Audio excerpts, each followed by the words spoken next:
नमस्कार प्यारे विद्यार्थियों, DAV model public school Hindi कक्षा में आपका स्वागत। आइए आज मैं आपको पढ़ाने जा रहा हूँ पठन बोध के अंतर्गत अपठित गद्यांश।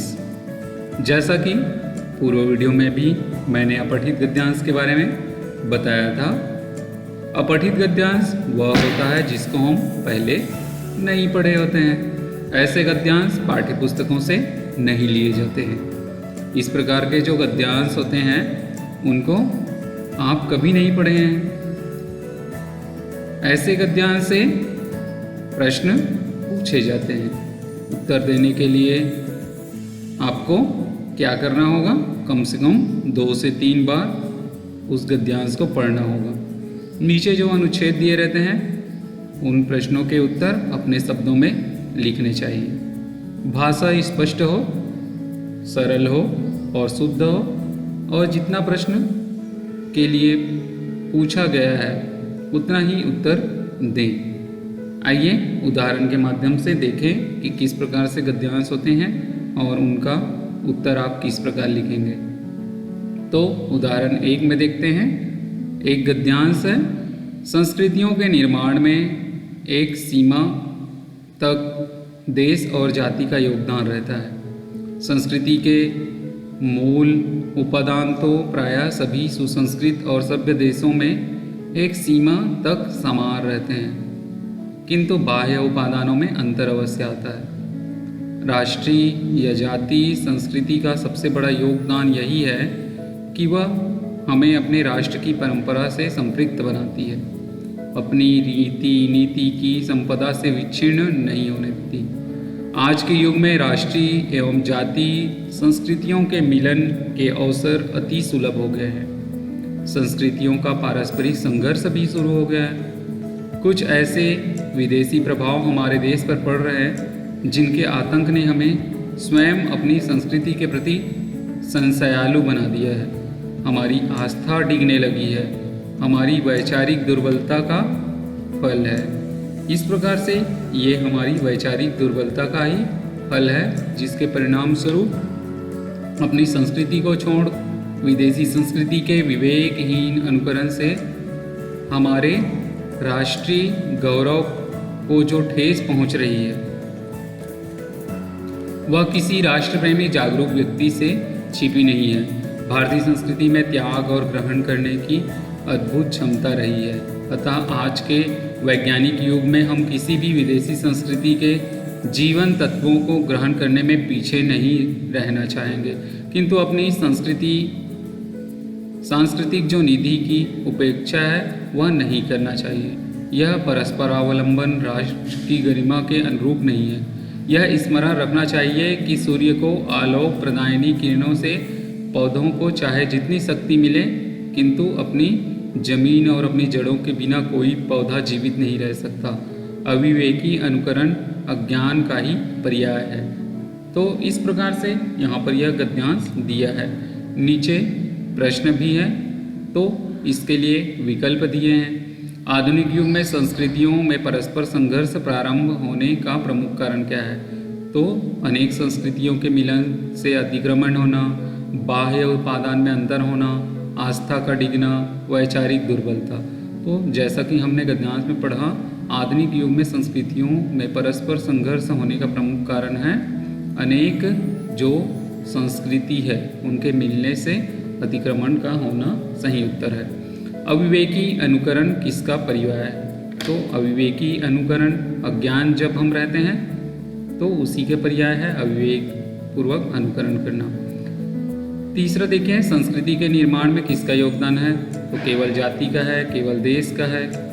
जाति और देश का है। उपरोक्त सभी विकल्प सही है, तो इसमें सही उत्तर होगा जाति और देश का संस्कृति के निर्माण में योगदान है। अगला प्रश्न देखेंगे। अगला प्रश्न है, हम अपनी सांस्कृतिक संपदा की उपेक्षा क्यों नहीं कर सकते? क्योंकि यह हमारी संस्कृति है, क्योंकि यह राष्ट्र की गरिमा के अनुरूप नहीं है,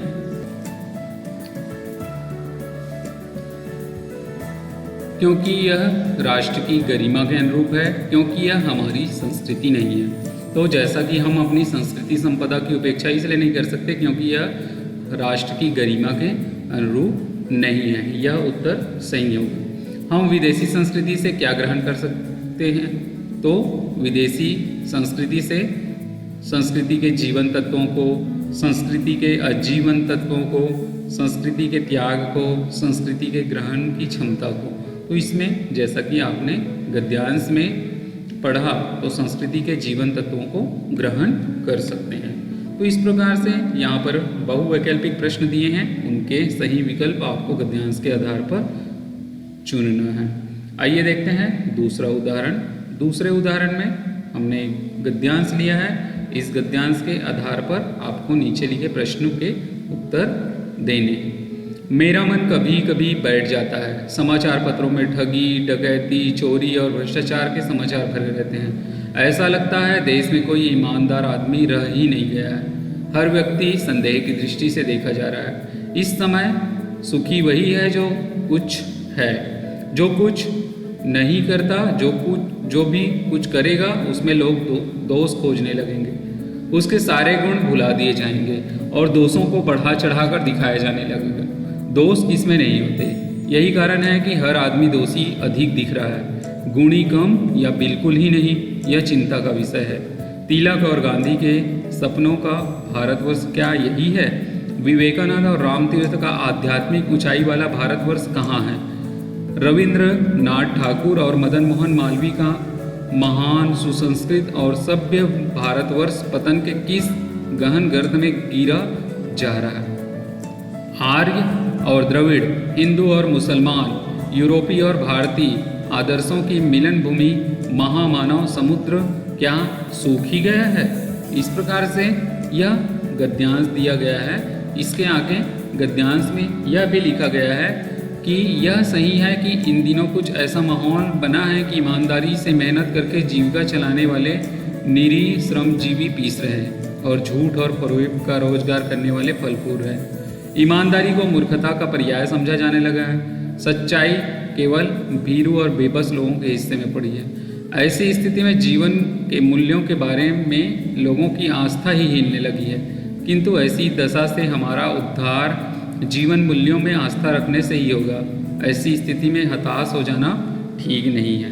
तो ये रहा गद्यांश। इसके आधार पर प्रश्न दिया है। लेखक ने लिखा है यहाँ पर मेरा मन कभी कभी बैठ जाता है। इसका आशय क्या है? तो इसका आशय है कि लेखक देश की दुर्दशा देखकर चिंतित हो जाते हैं। तो पहला उत्तर सही होगा। लेखक का मन बैठ जाना, लेखक को घबराहट होना, लेखक के द्वारा मन को बिठाना, ये नहीं होगा। इस समय सुखी कौन है? तो इस समय जो कुछ नहीं करता वही सुखी है। पाठ गद्यांश के आधार पर जो कुछ करता है, जो काम करता है, जो चिंतन करता है, वह नहीं सुखी है। लेखक ने चिंता का विषय किसे माना है? तो लेखक ने चिंता का विषय लोगों का गुणी कम और दोषी अधिक होना, लोगों का गुणी अधिक और दोषी कम होना, लोगों का दोषी होना, लोगों का गुणी होना। तो पहला उत्तर, पहला विकल्प सही है। लोगों का गुणी कम और दोषी अधिक होना।